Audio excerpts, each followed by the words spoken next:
Hey, Pat Rigsby here, and in today's episode, I want to talk with you about building around the things that don't change. Let's get to it.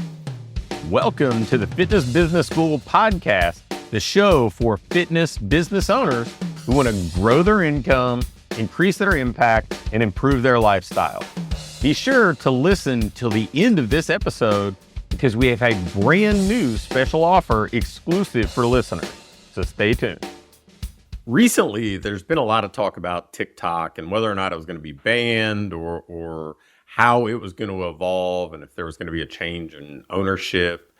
And it kind of took me back to just my thoughts on social media platforms in general, because really, as long as I've been in business, social media platforms have kind of always been evolving, right? When I first got into business, the first social media platform that played a part in anybody's kind of marketing was MySpace. And since then, we've had things like Periscope and we've had things like Clubhouse kind of come and go.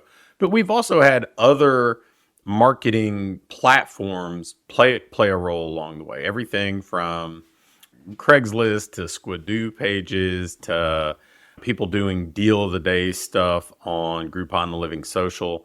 And even in the beginning of the time that I was doing this, I mean, you don't think about it as much as a platform, but I mean, the yellow pages were a marketing vehicle that made a big difference for a lot of business owners. And I think the lesson that I've learned throughout observing all of this is the platforms are going to change, the technology is going to change, the tools we use are going to change and evolve. But there are some fundamental things that aren't going to change. And if we build around those, we're going to be way more durable. We're going to be set up to succeed in the long term. And we're also going to better understand how to leverage the tools and technology and platforms available to us so that they can serve us for as long as they're viable. So what are those things that we can really kind of see as our foundation and build around? Well, the first is connection. People want to feel connected. They want to feel important and valued and seen. They don't want to be invisible. They don't want to be another face in the crowd. So you need to find a way to make people feel that way, or at least encourage people to feel that way. I mean, people want to be valued. They want to be appreciated. They want to be made to feel like they're really, truly important. And we can do that in a number of ways, but it's always easier to do that and make people feel connected the closer you are to face, right? So I leverage email marketing quite a bit in my business and try to write as if I'm writing to a single person each time. But make no mistake, if I had the option to speak to somebody face-to-face, one-on-one, I would do that. It's just sometimes you just can't do the things you'd like to do at scale. So it's like, how do I take this concept and make it scalable and use it in a way that I can really kind of build some growth around? The second thing that I think is just not going to change is that people are going to want convenience. I mean, we've seen that for as long as I can remember, right? We went from wall-mounted cord-based telephones to phones that we carry around in our pocket that actually are computers too. And computers were kind of that same way when I was growing up as well. I mean, we've seen Amazon go from a week or two to ship to same-day shipping in some cases. I mean, people want the things that they want, but they want them conveniently. They want them quickly. They want them when they want them. And so the better you are at really making the things that you do convenient for the people that you serve, the more valuable you're going to be in their eyes. And that kind of segues to the next thing that's not going to change. People are always going to want value. And so value, at least the definition that I kind of use, is what somebody pays versus what they believe what they're paying for is worth.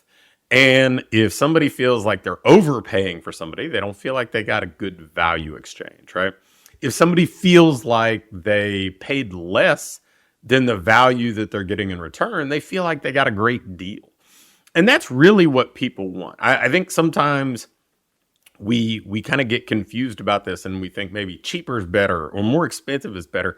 But the reality is it's just the perception of value in the consumer's eyes.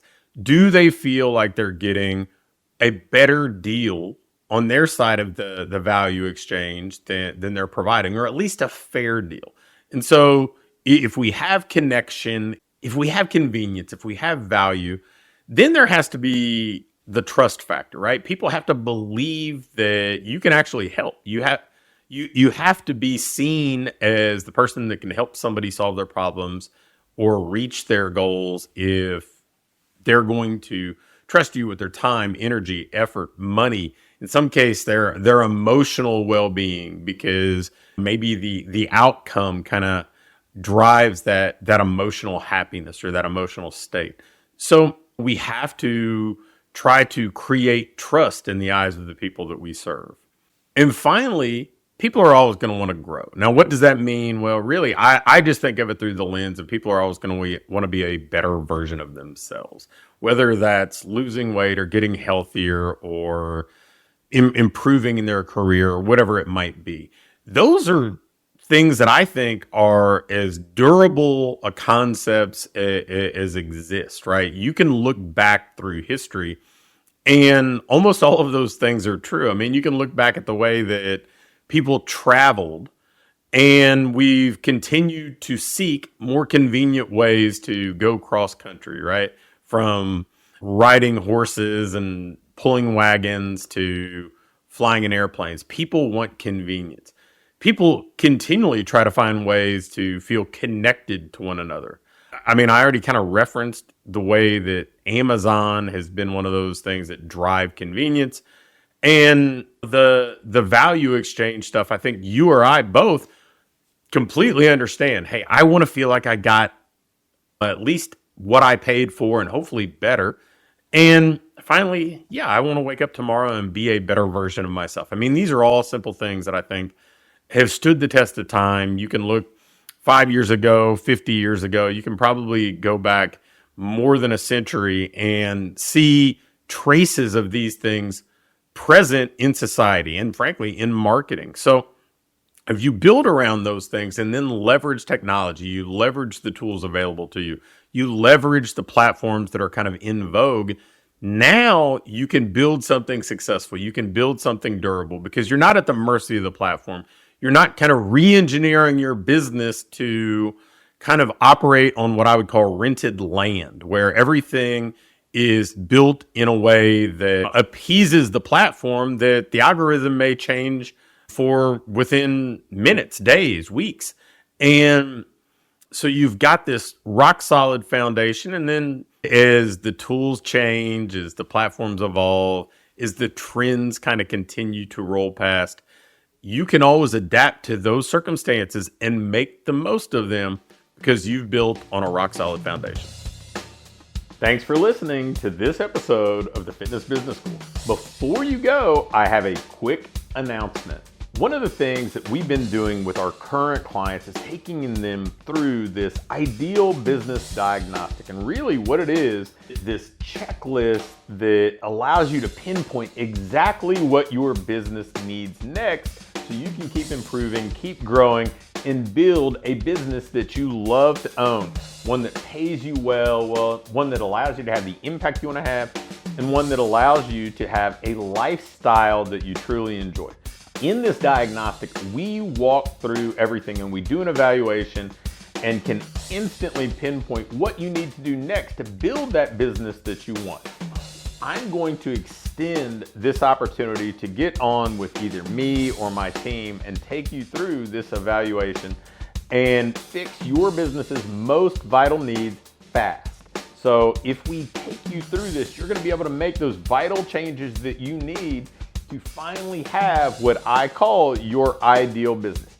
If you'd be interested in going through this entirely free, risk-free diagnostic with us and learn what you already have in place, what you're doing well, and where your greatest opportunities for rapid improvement are, just shoot me an email with diagnostic in the subject line to pat@patrigsby.com. Again, an email to pat@patrigsby.com with diagnostic in the subject line will get you scheduled and take you through this evaluation to help you build the business you want.